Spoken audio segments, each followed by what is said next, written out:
Hello, my name is Garrett Schmidt, and for my quality of character topic, I chose ongoing learner, and I'll kind of touch base into what it is to be an ongoing learner, kind of what it takes and why somebody would want to be an ongoing learner and why they would want to continue their education. First off, just, why I chose this topic. I really envision myself as being somebody who is an ongoing learner, and not, it's not something I was born with necessarily or something I woke up with one day and said, hey, let's go get my master's degree, let's read these books, let's learn something new.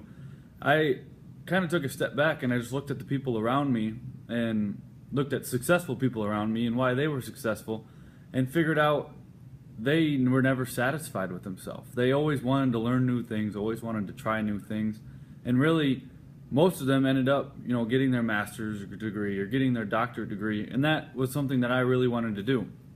And then an example of that perfectly would be my mom, who now at 48 years old just came to me a couple weeks ago saying, Garrett, maybe I want to get my master's degree. And it was kind of ironic and pretty funny because I would ask my mom about 4 or 5 years ago why she never got her master's. Why didn't she keep going, or why didn't she continue her education and be an ongoing learner?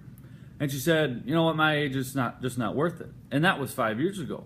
And now, at 48 years old, she's coming and saying, I think I want to go get my master's.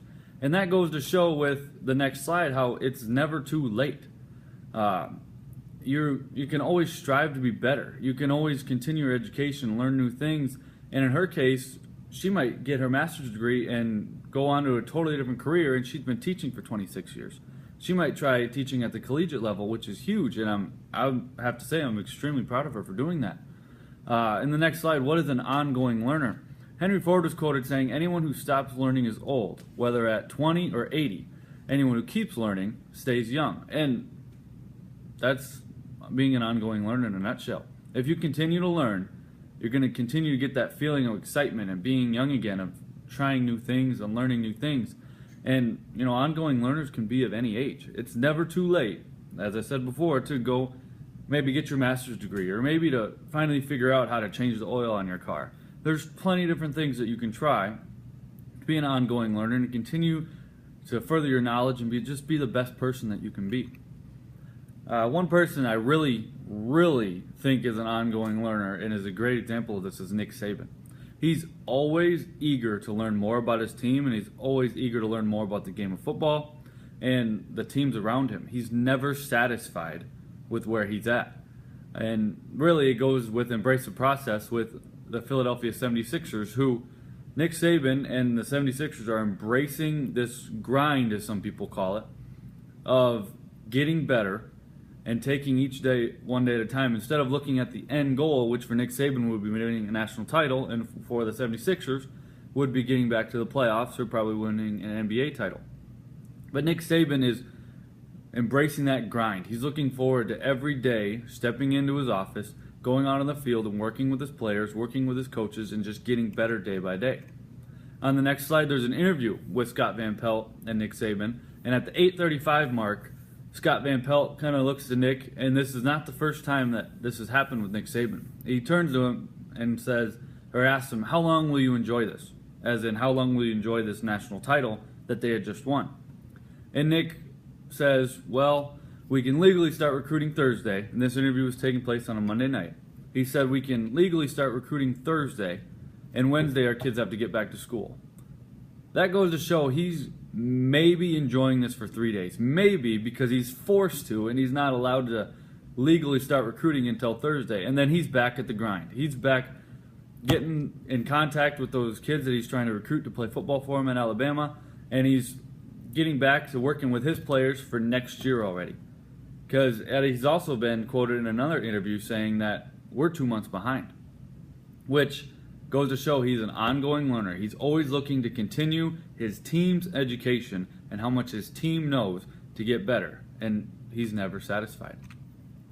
Joe Ehrmann is also somebody I can see as a ongoing learner, because in the book Season of Life by Jeffrey Marks, in chapter 5, page 23, Joe Ehrmann was quoted saying, I've just mellowed out.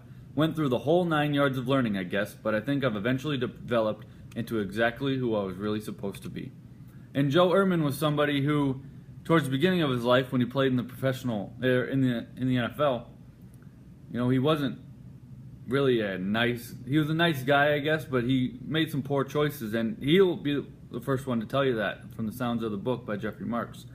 But Joe went back and he continued to learn, and now he started his own ministry.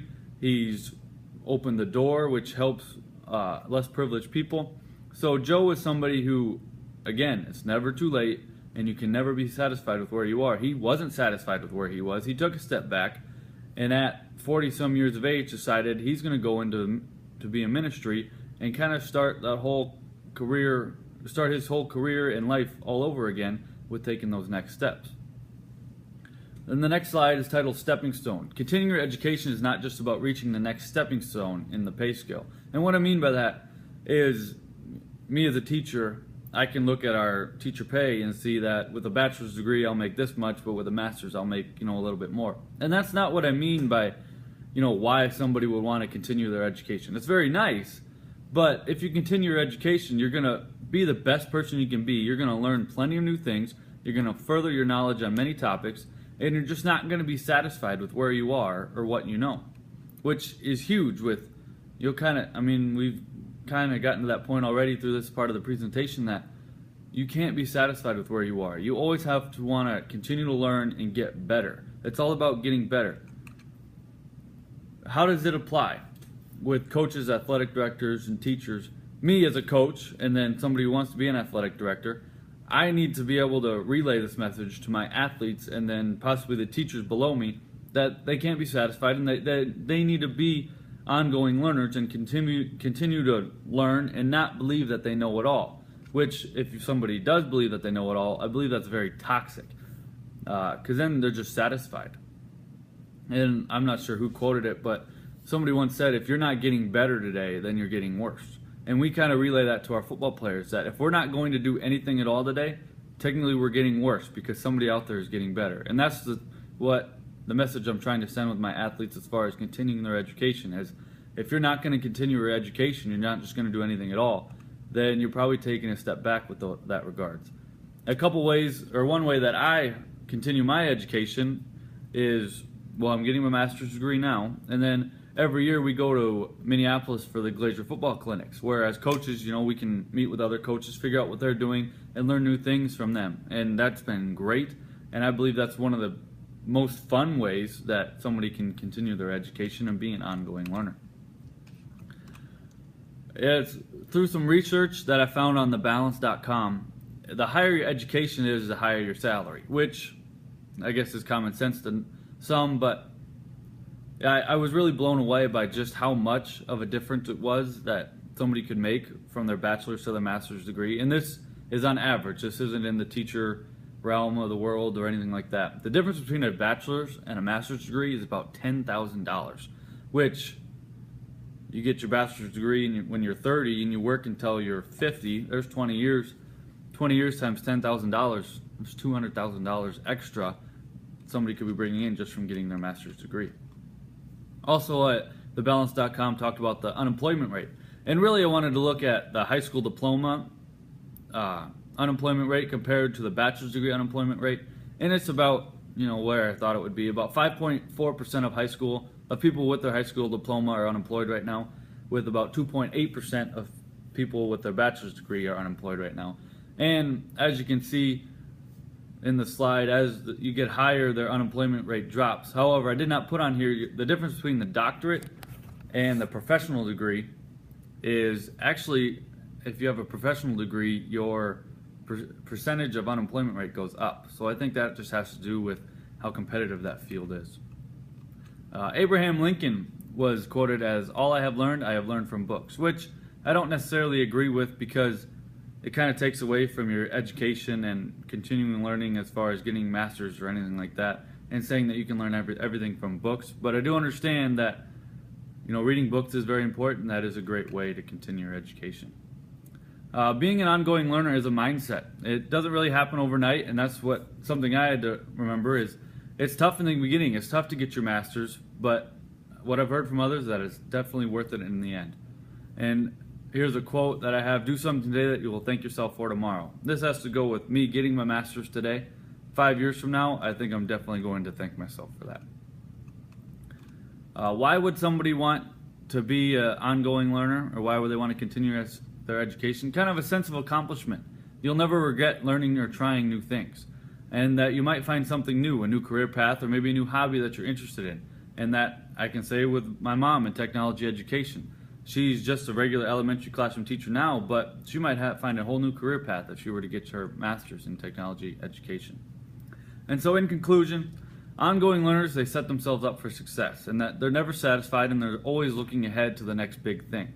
They're kind of embracing that process like Nick Saban and embracing that role that they need to get better every day. And so then I just want to end with this. I want you to think of somebody that you think is successful, and then think to yourself, are they an ongoing learner? Because the chances are that if they're successful, they are somebody who is an ongoing learner. Thank you.